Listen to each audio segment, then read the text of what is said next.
Hello, it's Michael Chambers here again. This video is called my campaign of conscientious objection. So I've just come back from a walk and it's crystallized more clearly in my mind that this is what I can be doing mostly. There might be some legal channels to oppose Opus Dei using my legal skills, but mostly it's going to be conscientious objection. So breaking the law in minor ways, things that do not harm people but cause unpleasantness, cause inconvenience. Hopefully not to children, but if it does, it's going to be very minor. Okay. Um, so what I mean by this, things like dumping a car in front of school gates uh, early in the morning or late at night to inconvenience staff, getting into an Opus Dei school, or littering as well. So things like that. And why do that? Well, because really Opus Dei they've staked out the legal ground very, very well. Okay. They've got the cover of the Catholic Church. They've got so much dirt on the Catholic hierarchy that the Catholic hierarchy can't really take action against Opus Dei abuses. We can see that because the Pope has been desperate to do that, and reality is he hasn't managed to do anything. Why is that? We all know because of Opus Dei lobbying and blackmail, extortion, whatever horrible tactics they use on the inside. And they have a very extensive media network and contacts in the media, so they can squash bad news, or suppress it, um, and smear people like me, um, and keep the good press about Opus Dei on, to the forefront. Okay, hopefully keep people, and then they use their lawyers to threaten behind the scenes, to threaten media outlets that want to publish negative stuff about Opus Dei. We all know that. And so they use all the financial, emotional, legal armory that they have to muster, and they do that very well. Okay.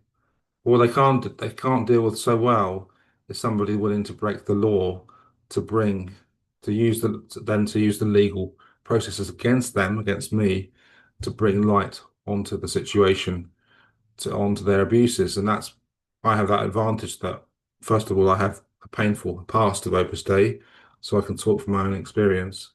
And secondly, I have some legal skills that can hopefully help me to use those forums. Um, and thirdly, I prepared for this. I look back on my life and I can see the hand of God. Sorry to bring God into it. I know not everyone's not happy with me talking about how God is working inside me, but I see it, how God is working within me to prepare me for more challenging missions, with things that other people can't really come alongside me. I couldn't have done this a year ago myself. But I have tremendous peace and happiness inside me at the prospect of a campaign of conscientious objection, so civil disobedience, breaking the law in minor ways. And this is obvious probably from recent posts. My first target is St Bede's, Manchester. Why is that? Because I can leverage various factors. Their Manchester City Academy connection. They teach Manchester City Academy kids. Manchester City is such an institution. And I think, to be honest, I don't know how much staff, in St Bede's really know about Opus Dei and its connection, because it's an establishment school. It's got decades and decades of history, and so Opus Dei probably hasn't got its hooks in St Bede's in the same way that it has in Fidelis College or other colleges around the world, which are more deliberately set up by Opus Dei. So there's obviously some new tactic going on in Opus Dei to try and get their hooks into existing establishments, Catholic establishments, institutions, and to be more hidden, even more hidden than usual, um, even from the staff. Or the staff think, oh, okay, well, at least they fund it and we've got a job, whatever. But I think that, if you've got I think there's pretty soft support or ignorance about Opus Dei there, and bringing that into the light in a place like St Bede's, and hopefully educating people there about what Opus Dei does and what its history is and its abuse, a history of abuse is, will hopefully make it easier to get Opus Dei out of that school before Fidelis. Um, and maybe get, I don't know, it would be great if Manchester City came on side. I know Pep Guardiola, he's the manager of Manchester City. He's Catalan. He's not affiliated to any church. So I'm sure that he hates Opus Dei like most Spaniards and Catalans, and they won't want bad publicity. So it's a question of me creating enough inconvenience for them to start to think really hard. Do they really want this association with Opus Dei? Is it really going to pay off for them in the long term? So, and because, and also, I have to accept that, that I can be in court or, in all sorts of different legal situations, and that's something I'm getting ready for, and you can't do that. You can't get ready for it until you're there, really. But I'm okay with that. I'm okay with that. I'm okay with having a criminal record for these things because it's this is what feel I'm made for. This particular campaign.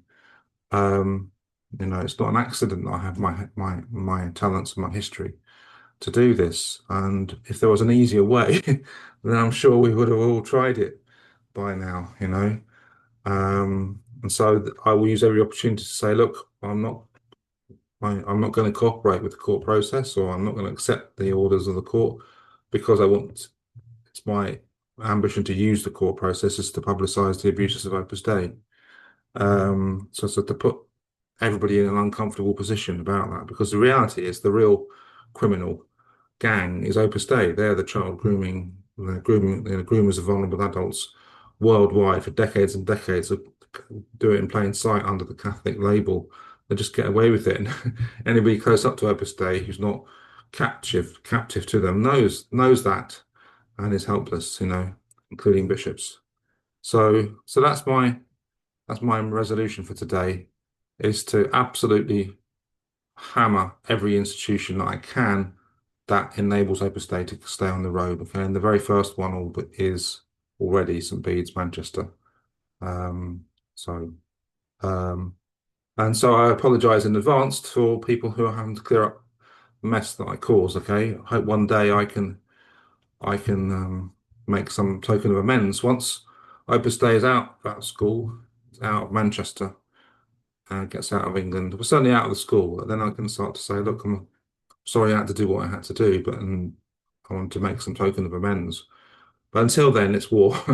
It's war, okay? And it's not personal. It's a war against an institution, a corporate institution called Opus Dei that damages everybody that comes near it, that causes dissension, that causes discomfort, that brings out the worst in people, gets people focused on money, focused on prestige, focused on reputation, fearful. There's nothing good about it. It's just it's a disease. It's such a disease, really.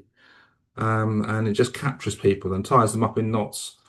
And it's done that for decades and decades and decades around the world. And as far as I'm concerned, its time is up in this country, in England. Its time is up, okay? And um, there's no mercy now. And it's not against anybody in Opus Dei. I want them to be freed from their own institution. It's the institution. It's like the mafia. Anything that's corporate that has a life of its own. It sucks the life out of everybody inside it, everybody who's trying to deal with it. I think, what's it all for? What's it all for? Some vision of some mad Spanish priest in the 1930s who we somehow have to kowtow to because he's a Catholic saint. No, no, just trust your instincts. There's nothing good about Opus Dei. At root, it's coercive. It's different from the Jesuits. The Jesuits was founded by somebody who probably was a bit manipulative, but he was brave and he had some moral values to him. And so the Jesuits have managed to reform themselves to a significant extent because they've got something good to fall back on. Opus Dei, founded by a manipulator, somebody who had very deep wounds, who hadn't sorted them out, who was much too young to be trying to come up with a Catholic institution, and so delved into the manipulative practices of Catholic monks of the Middle Ages. And there's nothing good in it. founded on manipulation, and you can't fix bad foundations. You can only sweep it aside and say, well, now you're free, everybody, do what you want. Okay, it's different to other institutions that maybe have some good in them that can be reformed. Okay, so thank you for listening.